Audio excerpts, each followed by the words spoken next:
I think you judge management by two yardsticks. One is how well they run the business, and I think you can learn a lot about that by reading about both what they've accomplished and what their competitors have accomplished, and seeing how they have allocated capital over time.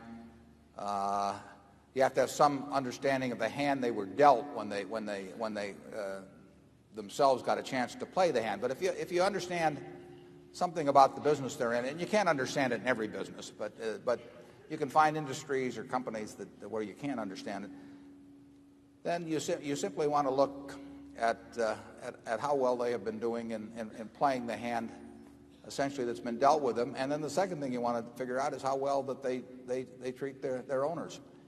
And I think you can get a handle on that oftentimes. A lot of times you can't. I mean, there are many companies that obviously fall in somewhere in that 20th to 80th percentile, and it's a little hard to pick out where they do fall. But I think you can usually figure out. I mean, it's not hard to figure out that, say, Bill Gates or Tom Murphy or Don Keogh or people like that are really outstanding managers. And it's hard to figure out who they're working for. And I could give you some cases on the other end of the spectrum, too.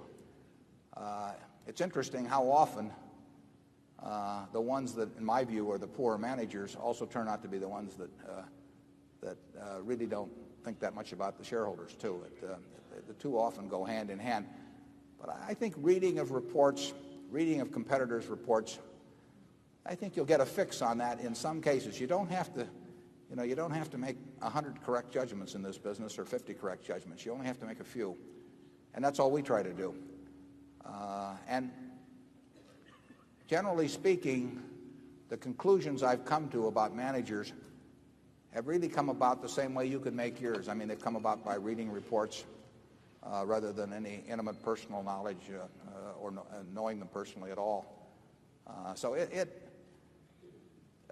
read the proxy statements, see what they think of, see how they treat themselves versus how they treat the shareholders, and look at what they have accomplished, considering what the hand was that they were dealt when they took over, compared to what is going on in the industry. And I think you can figure it out sometimes. You don't have to figure it out very often.